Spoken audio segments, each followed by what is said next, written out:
Bismillahirrahmanirrahim. Si Putri Angelin main pasir, sedangkan si Jihan main batu. Para hadirin yang sempat hadir, Assalamualaikum warahmatullahi wabarakatuh. Waalaikumsalam.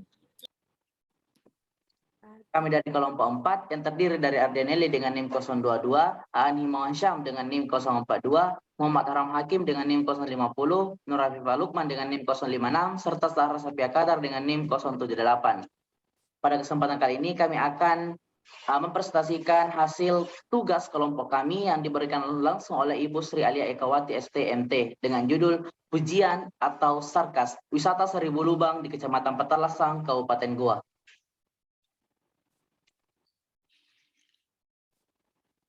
Selanjutnya saya serahkan Nur Afifah Lukman. Terima kasih moderator atas kesempatannya. Jadi lokasi dari wisata Seribu Lubang ini bertempat pada Kecamatan Petalasang, Kabupaten Goa, Sulawesi Selatan, tepatnya Jalan Poros, Hertasnik, Petalasang. Next slide.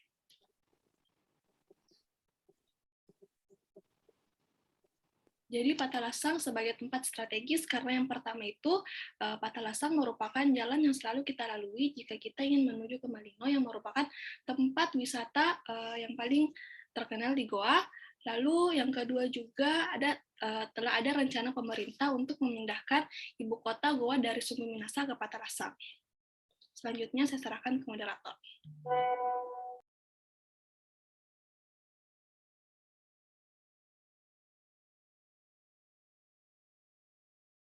Baiklah, setelah mendengarkan, melihat kelebihan dari Kecamatan Petalasang ini, mari kita melihat kondisi sekarang di Kecamatan Petalasang. Nah, di Kecamatan Petalasang ini banyak sekali lubang. Nah, jika terik matahari mengakibatkan banyaknya debu, dan jika hujan banyak genangan air. Nah, akibatnya rawan kecelakaan, dan juga tak jarang kita temui kendaraan mogok di pinggir jalan. Hal ini mengakibatkan terjadinya macet setiap hari yang tak pernah alfa. Nah, faktor faktor terbesar dari adanya lubang ini adalah banyaknya kendaraan berat yang berlalu lalang. Nah, terus apakah ada perbaikan jalan perbaikan jalan? Nah, tentu adanya perbaikan jalan, tetapi hanya bersifat sementara, sehingga hasilnya juga hanya bersifat sementara. Nah, dari cerita tadi dapat kita ketahui apa sih itu wisata Seribu Lubang. Nah, jadi wisata Seribu Lubang adalah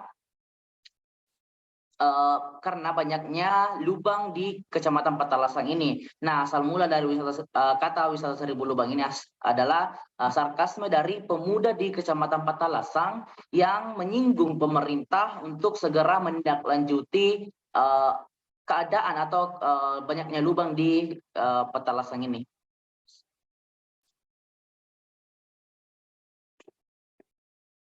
Ya, untuk pemateri selanjutnya saya silahkan.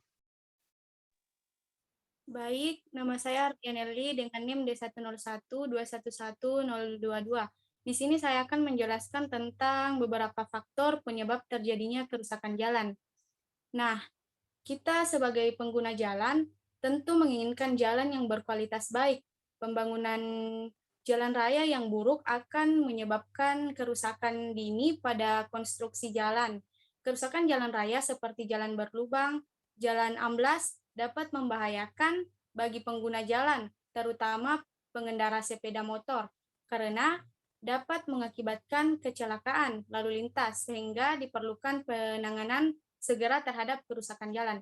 Nah, berikut merupakan beberapa faktor penyebab terjadinya kerusakan jalan. Yang diantara lain, yang pertama ada drainase yang tidak berfungsi atau tidak adanya drainase. Salah satu item penting pada proyek jalan adalah drainase atau saluran suatu jalan yang tidak memiliki saluran, atau drainase atau yang drainasenya tersumbat akan mengakibatkan air menjadi tergenang di badan jalan. Air pada aspal hot mix akan mengakibatkan terjadinya pelepasan butiran agregat aspal hot mix atau mengurangi daya lekat aspal sehingga jalan akan mudah terjadi kerusakan. Yang kedua yaitu overtonase atau kelebihan beban tonase kendaraan. Salah satu faktor yang sering mengakibatkan kerusakan dini pada jalan raya adalah overtonase kendaraan seperti truk, tronton, dan lain-lain. Beban sumbu suatu kendaraan yang melintasi jalan raya harus sesuai dengan ketentuan yang telah dipersyaratkan oleh pemerintah melalui Dinas Perhubungan.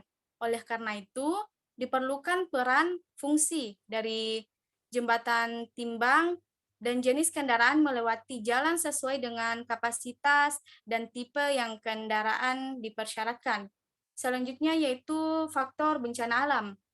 Untuk faktor bencana alam memang sulit kita hindari seperti kerusakan jalan akibat gempa bumi atau bencana banjir dan lainnya. Namun, kita perlu mengambil pelajaran yang terjadi dengan berupaya membuat konstruksi jalan yang lebih pada daerah yang rawan bencana alam. Selanjutnya yaitu pelaksanaan pekerjaan pengaspalan yang tidak baik.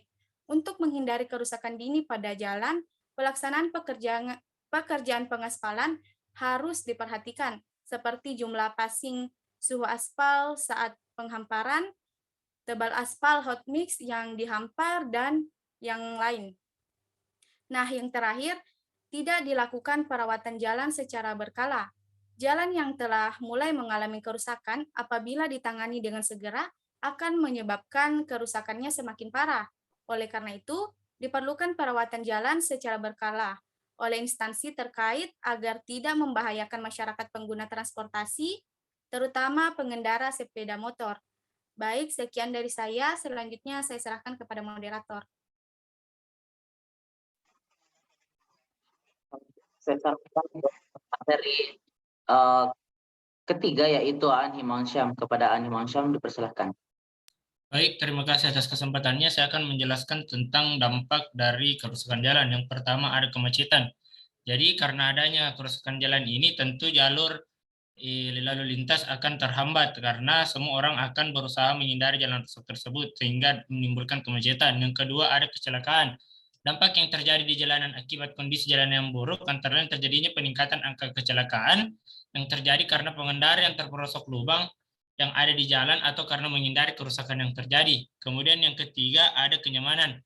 Tentu dengan adanya jalan rusak ini, kenyamanan pengendara ini akan terganggu karena mereka dihantui oleh rasa cemas dan was-was terhadap keberadaan lubang tersebut. Ini ditambah apabila dalam kondisi setelah hujan atau pada saat hujan karena air mengenai lubang tersebut. Kemudian yang keempat ada perekonomian. Tentu dengan adanya jalan rusak ini juga menghambat mobilisasi barang dan jasa yang ada di wilayah tersebut.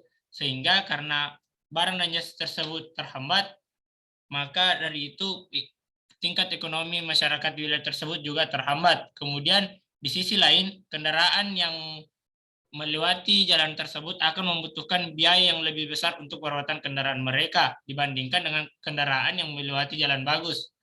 Kemudian yang kelima ada sosial budaya. Dengan adanya jalan rusak ini tentu interaksi sosial antar masyarakat akan terhambat karena kita akan berpikir dua kali untuk pergi ke suatu wilayah untuk berkunjung silaturahmi apabila kita harus melewati jalan rusak tersebut. Kemudian yang keenam ada kesehatan. Tentu jalan rusak ini terkadang menghasilkan debu yang dapat berdampak buruk bagi kesehatan. Selain itu, dampak psikis yang dihasilkan dari jalan rusak ini juga sangat besar, yaitu di mana para pengendara dengan sangat mudah terpancing emosi terhadap sesama pengendara yang lainnya. Mungkin hanya itu yang dapat saya sampaikan. Saya kembalikan ke moderator.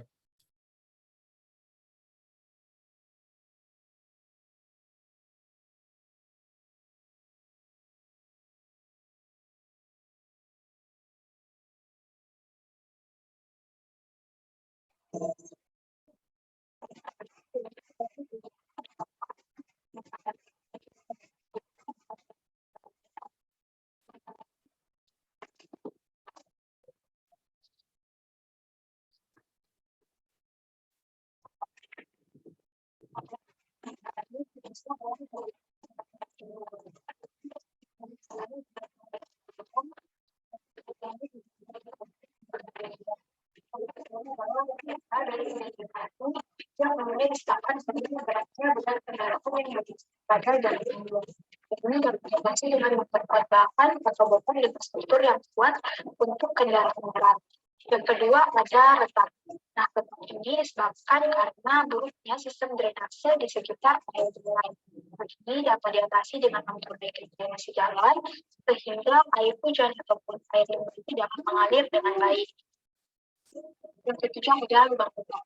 Lubang ludah ini disebabkan karena retakan-retakan yang dibiarkan begitu saja sehingga air itu mudah menyerap dan menyebabkan lapisan aspal menjadi rapuh.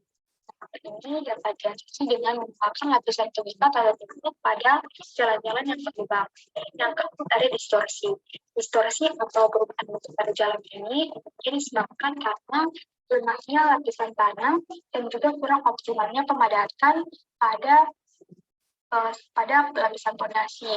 Ini dapat diatasi dengan menggaruk kembali, dipadatkan, dan penambahan lapisan pada permukaan baru.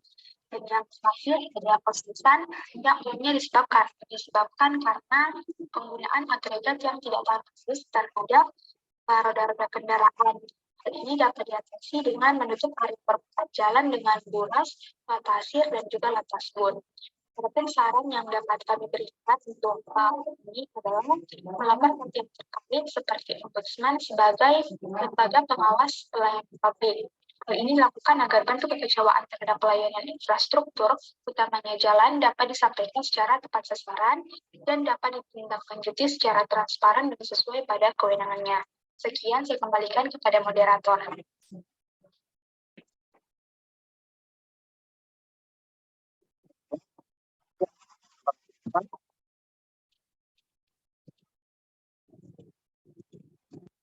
Ya, baiklah. Sekian dari kami. Lebih dan kurangnya mohon dimaafkan. Wassalamualaikum warahmatullahi wabarakatuh.